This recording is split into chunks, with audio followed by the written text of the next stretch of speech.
di fronte a un olivo della nostra azienda di varietà Canino, o Olivella come si chiama a Orvieto, e questo olivo è allevato a vaso policonico semplificato ed è un olivo, come potete vedere, che non si inserisce in un oliveto intensivo. In realtà sono olivi pressoché isolati, frutto di vecchi impianti. La nostra olivicoltura, come potete vedere, è consociata con gli ovini e quindi non noterete le frasche basse che tipicamente negli olivi arrivano quasi fino a terra, ma partono appunto da 1,50 m fino a poco sotto le cime, e le piante sono mandate un po' più alte proprio perché le pecore tengono gli olivi in questa modalità. La scelta di consociare con gli ovini deriva anche da alcuni benefit che si possono ottenere grazie alla presenza delle pecore. In particolare, come potete vedere, l'altezza della chioma abbinata a una potatura annuale fa sì che all'azione sanificatrice del vento le piante non subiscano di ristagni di umidità che sono molto malsani per l'olivo, che è una specie eliofila che ama il sole e teme l'umidità, e quindi anche per quanto riguarda alcune malattie fungine, in questa modalità, senza dare input molto elevati di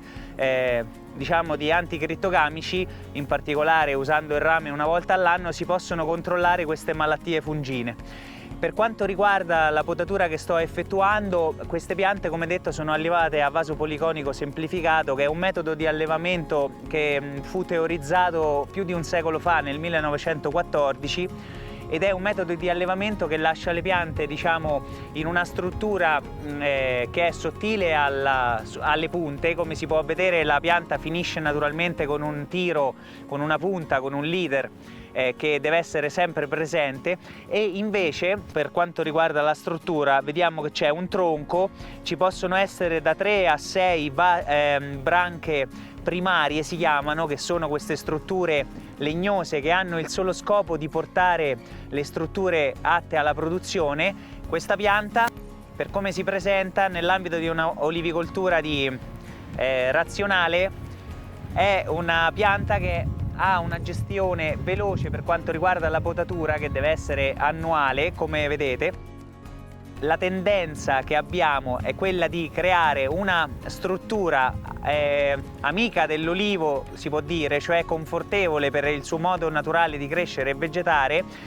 in grado di far arrivare la linfa fino ai leader, cioè la punta, ma l'unico tiro è quello, e sotto la punta si iniziano a vedere queste strutture, che sono le strutture secondarie atte alla produzione. In queste strutture ci sono le gemme che faranno i fiori, cioè la produzione di quest'anno delle olive.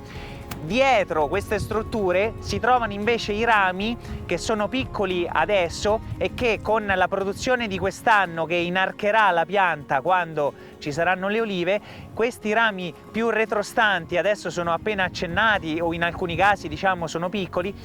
cresceranno e quindi sostituiranno nel corso del tempo questi rami che fruttificano quest'anno. Questo per il peculiare modo di produrre di olivo.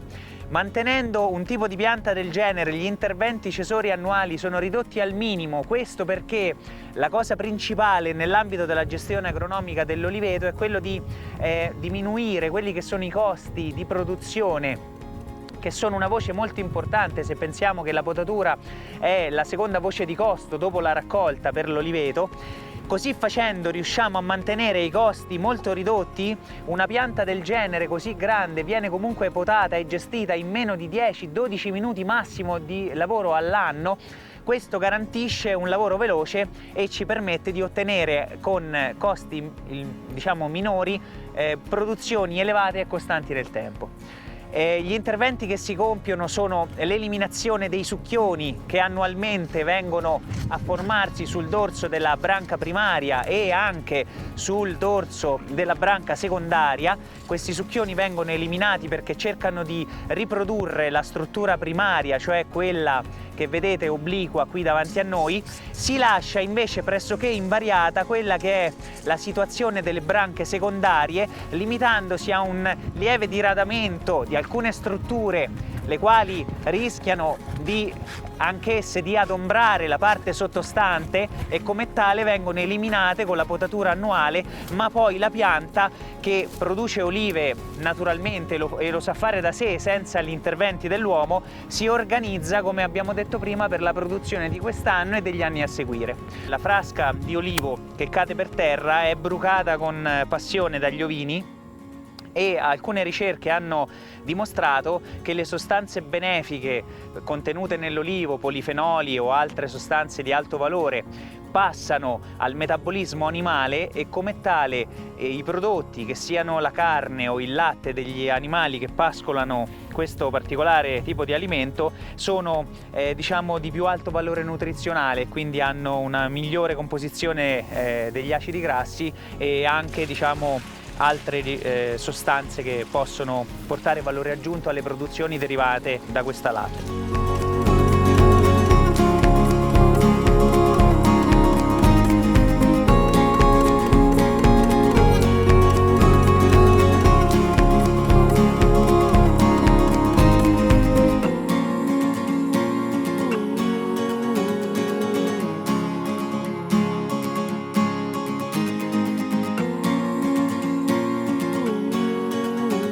Siamo di fronte a un olivo di varietà frantoio che ha subito pesanti danni in seguito alla gelata della fine di febbraio 2018. Purtroppo l'olivicoltura nazionale deve fare i conti anche con questo tipo di eventi che sempre più frequentemente si fanno estremi, e come tale anche in un periodo in cui la pianta è abituata a temperature miti, in questo caso ha subito addirittura una minima di molto inferiore allo zero, si parla di meno 8, meno 12 gradi. La pianta in questione diciamo, è stata gravemente danneggiata, e ciò si vede da questi rami che sono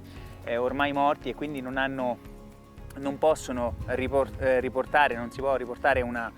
fogliatura e quindi una produzione sulla pianta, e come tale in questo caso si deve ripartire da delle strutture vive sottostanti, perché non si può rimanere in struttura, in quanto che la parte diciamo preposta alla produzione, che è la parte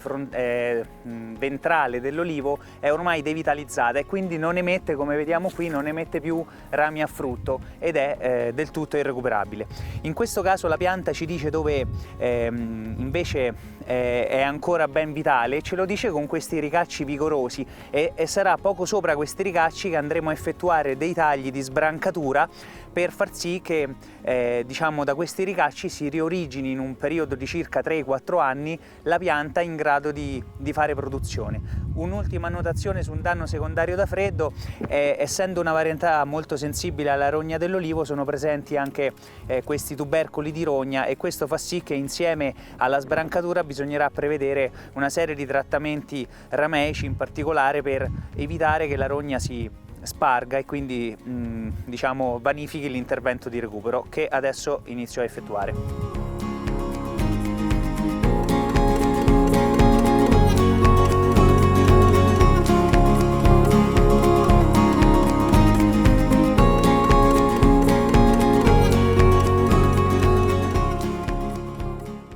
Una volta effettuata la tagliatura bisogna verificare che il legno non sia in necrosi da gelo. In questo caso è viva più di mezza branca, ma siccome ci sono ancora netti danni si preferisce scendere e tagliare un altro pezzo di legno.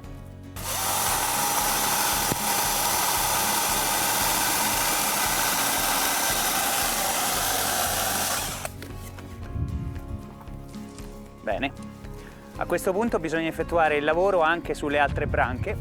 Passiamo a questa. Per sicurezza iniziamo a togliere le parti alte, se no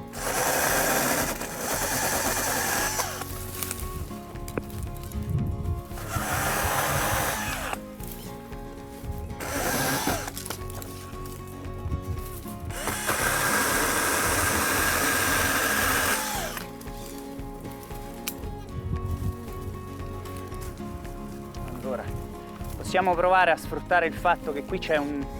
forte ricaccio per togliere meno superficie della pianta, sperare di ripristinare una struttura più elevata per perdere meno chioma.